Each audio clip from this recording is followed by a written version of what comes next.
lights and cameras and mirrors.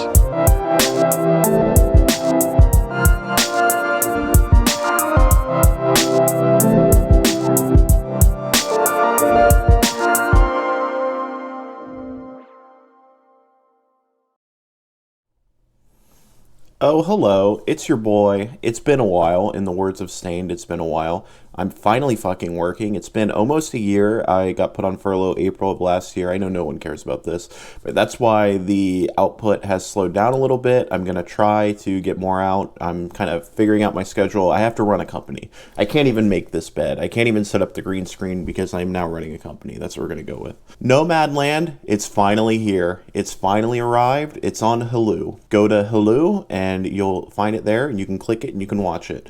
This is one that the bots and my friends who I don't know who they are on Letterboxd have been ranting and raving about and throwing stars at. They're like a ninja the way they're throwing stars at that movie. I'll be honest, me personally, I had little to no interest in this film before I even went in, before I even saw the trailer, but I trudged on so I could give my faithful viewers my take on Nomadland. Nomadland follows Fern. Yes, her name is Fern.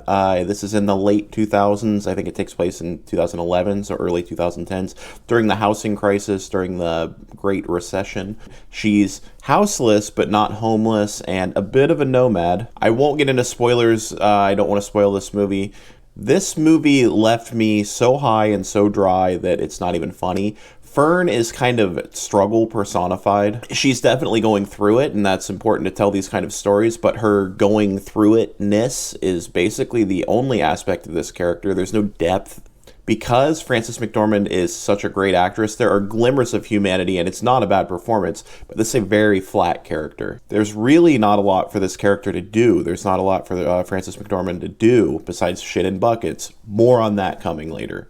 The plot is non-existent. I understand. I know this isn't fucking Mission Impossible. This movie is all about the journey. It's not so much about the destination. But because it's that kind of movie, it really drags. I found myself looking at the clock and I thought, okay, I probably have like 20 more minutes of this. And I had like an hour left. Aside from a handful of very predictable plot points, I was constantly asking myself, like, where are we going with this? And that can be a good thing. That can be a really good thing in like a thriller, in one of those kind of movies, an exciting movie that kind of changes course constantly. I just watched King of New York, starring Christopher Walken. That was one of those movies, like, where are we going with this? But it's exciting. This movie, where are we going with this? And you're worried they're not going to go anywhere. It became a chore quick. And the main character, Fern, is somewhat worth rooting for, but not enough to carry this film. I was uninvested from the get-go the entire time. This movie looks great visually. Lots of good sunsets, lots of good plains, desert, the Northwest. Just looked very good. It's hard to fuck up nature. And it's shot incredibly wide, like almost looks like it's shot on GoPros. I know it's probably not.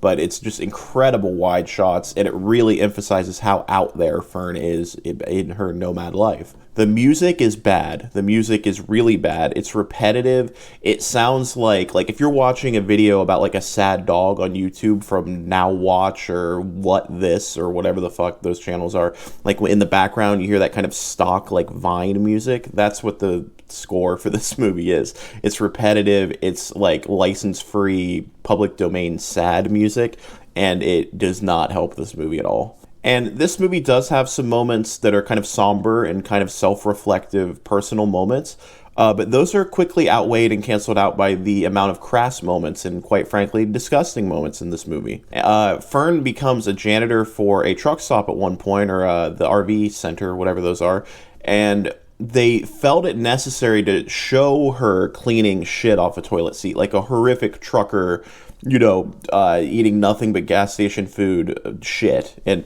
instead of just like showing her coming out and the door closing behind her, like get the same idea. No, they show her just somebody in I don't know, fucking the prop department had to sit there, make the shit and just throw it on the toilet seat and put it there, and she cleaned it, and they decided to keep that in. We also see her discuss which kind of bucket to use while shitting in your van. The 2-gallon bucket is good in a pinch, but honestly you want the 5-gallon bucket so you're not so close to the floor. We see her take several dumps. We see her pee. We see her pee in a field. We see it. I get it. I totally get it. It helps emphasize her lifestyle. It emphasizes the nomad lifestyle. Times are hard. She's having a really hard time. This is probably the hardest time of her life. But do we need to see that? I've seen so many movies It's so seldom you see literal defecation. I've read that, everything you see on the screen is a decision. Every lighting choice, everything in the background, everything what the person is wearing, what the actor is wearing, just any wig, any makeup, everything. Oh, don't do that with your eyes.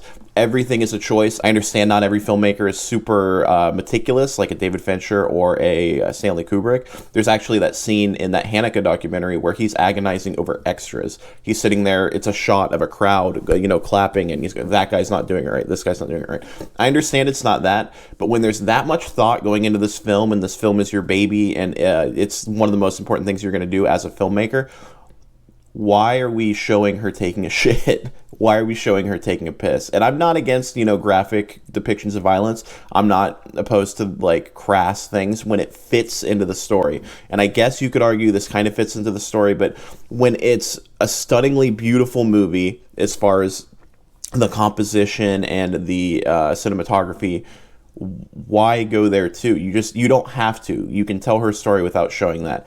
I guess that's kind of a nitpicky thing on my end, but like I said, I've seen a lot of movies, and so seldom do you see someone take a shit more than once and also clean a shit and take a piss. This is a very boomer movie. This is a very, people in their 60s movie. It's dealing with their issues, but also it is a movie that dunks on capitalism. So I think it's going to get both aisles of the Academy, both sides of the aisle in the Academy. This is going to win a lot of awards, and it's going to be very annoying. I love a good outdoorsy finding yourself film. I really want to see The Great Divide with David Cross. I haven't seen it yet, so I don't know. I think it could either be really good or really not good.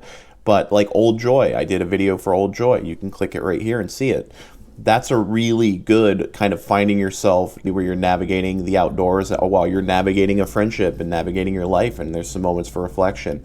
This movie, Nomadland, it did nothing for me on any level. Like I said, visually it's not horrible, but that's about it. I don't understand the buzz at all. But again, I'm sure people are going to do whatever the fuck they want, but don't fully take my, if you're planning on seeing it and then you see me say this and then you decide to not see it, don't do that. Because I recently, somebody on my Letterboxd, whose opinion I value very highly, gave Saint Maud 1 star. I thought Saint Maud was fucking incredible. I might do a review, I might not, I don't know.